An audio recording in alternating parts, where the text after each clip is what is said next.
We have Grant here, and he's one of these guys wise enough to have opening remarks. Grant, take it away.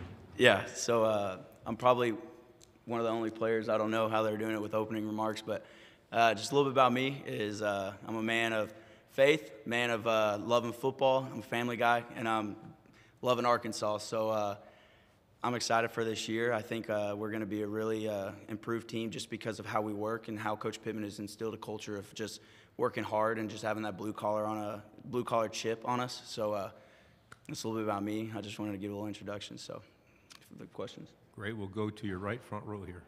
Grant, Tyler Shaw with KBTX in College Station. Just curious, what are your expectations for the defense? Yeah, expectations really for the defense is to play every game and to give us a possibility to win. I think the one thing is, as a defense, you got to be able to keep your team in the game no matter what the offense is doing. So I think our expectations is just going out there and to be doing whatever it takes. Like if it's a 4 down, if it's a 3 down, if it's whatever, if it's a 0 down. Like we're going to do what it takes to win. And the way we've instilled that in the summer and off season is like we have to know who we're going against. And like in the summer and off season, we're going against our offense and we're going against ourselves and we're working hard against that. So our expectation is to work harder than we did last year and to work continuously, like the quality of the work. And as our defense, we need to be more efficient, get off the field on 3rd downs. Our back end did really well sometimes, and we didn't help up front. So we got to be able to continue to add depth and be able to grow from there. To your right on the 3rd row. Dan Peck, ESPN 106.7 in Auburn. As one of the team's leaders, I was just wondering what it would mean to you personally to leave Arkansas and the program in better shape than it was when you arrived. Yeah. I would say the one thing that it means to me is this is something that we came here to do. No one ever wants to come, and that's any school in the SEC. No one wants to come to, say, Auburn, right? So no one wants to go to Auburn and leave Auburn at a worse time. So as a player, you want to be able to come here and leave a legacy. You want to come here and say, I was 31 on that team that did that. We snapped a long SEC win streak last year, and the fact that I can say I was on that team, I'll be able to tell everybody, oh, we went into Mississippi State after they beat the defending national champions. So that's something that I want to be able to tell my kids one day, be able to tell my family. So to leave a legacy, something like that, and to be saying, we're sitting here saying we won 3 games last year, we can have a chance to win more, figure out what's better in the eyes of everyone else.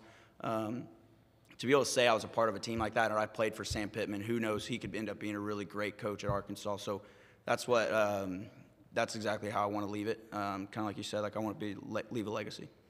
Grant, to your left on the 3rd row.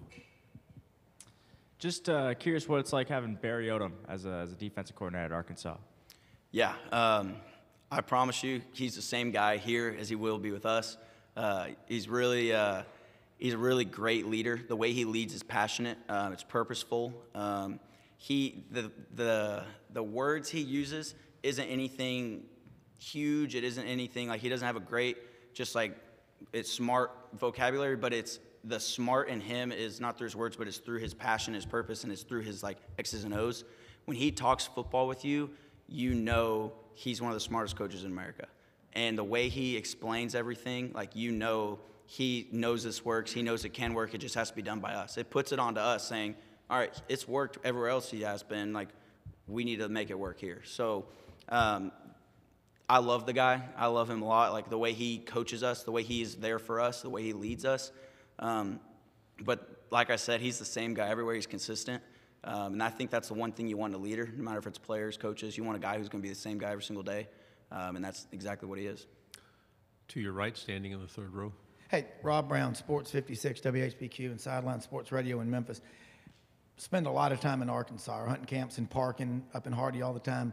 I've never seen one state, one team. You cross that bridge. Right now it's one bridge, not 2. But how big a deal is it for you? I've got several friends that played for the Razorbacks. We've got a lot of our members are Razorbacks, to be from in-state. And what is it like when kids, because I've been to Fayetteville, it is absolutely spectacular. And I think about the great history of walk-ons in Arkansas, Weston Dacus from Searcy and all. How big a deal is it when you get them up there for you as a native to talk to them about the tradition, which is the 23rd winningest in the history of college football? Yeah, That I didn't know it was the 23rd winningest history in college football, so I think we need to talk about that more. I think when people come to Fayetteville, they don't realize what they're getting into. I don't think they realize how beautiful a place it is. Like, we just won for the 6th year. I'm sure Pittman said it in there. 6th year in a row, like, best place to live, like, for U.S. or whatever. And, like, people don't realize that till they come up there and see. They think Arkansas is just like, oh, they just got a bunch of hillbillies up there. Like, it's a beautiful place. Northwest Arkansas is beautiful. Like, they're booming up there. And the traditions and the fanfare that goes on, like, the fans love Arkansas. When Coach Pittman says a proud damn state, like, there's not a single person in Arkansas that doesn't bleed red, like, that they just want Arkansas to do good. So when you cross that bridge, or you cross from Oklahoma over, you come down from Missouri, like, you know exactly what everyone else is rooting for. You know how they treat Arkansas players, how they treat Arkansas fans. They're great. There's just great tradition just on the fact that we are the only team in Arkansas that's a D1 or a SEC, a Power 5. There's no pro teams. There's no amusement parks. There's nothing else to go have fun doing but except for rooting on the Hogs. So I promise you, once you hear I know everyone else probably hates it around here, but when you hear the Hogs called in that stadium, it's a little different. To your left here, second row. Jacques Doucet, WAP-TV. Your head coach seems like a salt-of-the-earth guy, just grounded and no ego and all that. He made fun of himself just now in the big room, said he made a 18 on his ACT. What's it like to be around a guy like that, and does it make you want to win more for somebody like that? Yeah, honestly, yeah. When he's, like I said, like, being consistent is, I feel like, the biggest attribute in having a leader or a coach. And he is that same guy over there talking about his 18 on his ACT as he is with us. Like, on the plane ride over here, we were talking, he was like, I'm not smart. He goes, I just work hard. And, like, that's the truth. Like, he may not be the smartest guy. I may not be the smartest guy, but we're going to go ahead and we're going to work. And the fact that he will go ahead and admit that he's not, he even said he's still learning about being a head coach. He's like, I'm still learning. He tells us that every day. He's like, I'm still learning to do this, but I'm proud of y'all and the way y'all are learning with me. So, like, the fact that he's not telling us he's Superman. He doesn't have a secret sauce waiting for us. The fact that we're just getting to work and going to work and we're working hard and we're bringing that blue-collar attitude back to Arkansas football, like, that's what we need to be. We need to be physical, because honestly, that's what the Arkansas State is. We're a blue-collared state. We don't, like I said, we have no amusement parks. We have nothing huge there. We're just working hard and we're dependable, and that's what we need to get back to, and that's exactly what Pittman's doing. To your right on the second row. Randy Rainwater, 103.7 The Buzz. Depth, you mentioned that just a few moments ago, Grant. That really caught up with you last year against LSU because of COVID issues.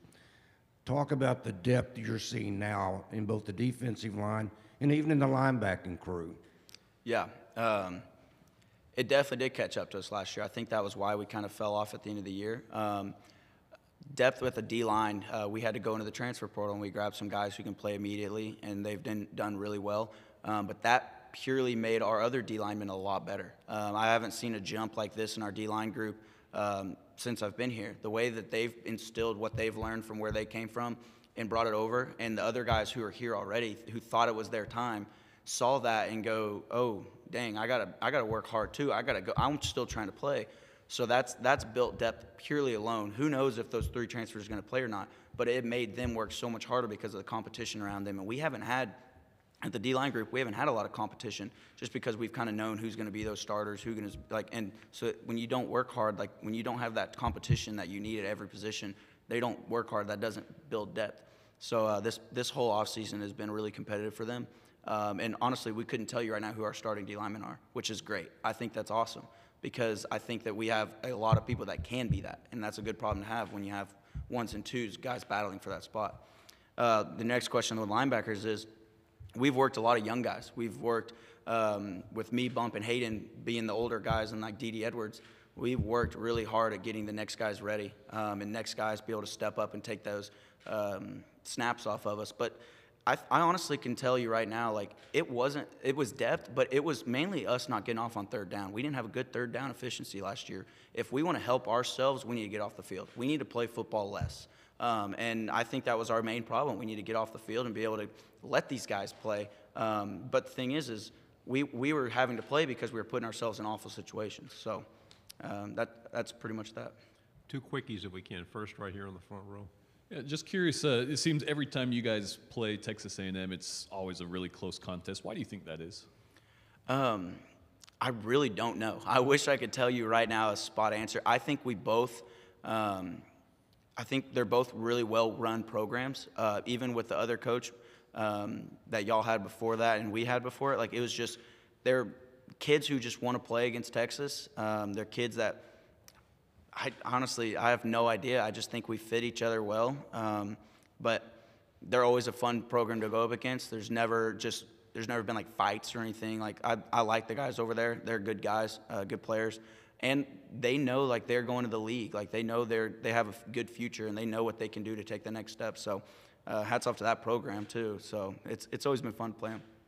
Last question on the left in the back row. So it's Andrew Carpenter from KMIZ. We're in Columbia, Missouri, and Michael Shear, your position coach, is a fan favorite back in Columbia. He's seemed to rise in the coaching ranks pretty quickly. What is it about him that you think has allowed him to do that, and why is he so good? He is a 70-year-old man in his wisdom. I'll just say that. Coach Shear he's awesome. He's Barry Odom 2.0, and I think everyone sees it, and that's exactly why he's climbing the ranks like he is, and he deserves it. He 100% deserves to be where he's at right now. I wouldn't doubt it if he's the defense coordinator here soon too, like just in the next couple of years, just because he works so hard. He does things the right way. I know he's a fan favorite with y'all, but here soon he's gonna be a fan favorite at Arkansas too. So, but he's awesome. I like him a lot. What's crazy is he's only like 4 years older than me, so I could have played with him 1 year. But he's like my good friend. Like we've been texting today. Like he's done things the right way. He's coached us the right way. He coaches us hard. And the one thing about him is he doesn't care who you are. Like he doesn't care. He coaches me the same as he coaches everybody else in that room. So that's the one way he's done well and gained respect of everybody. Grant, terrific job. Thank you very much. Yeah, thank y'all.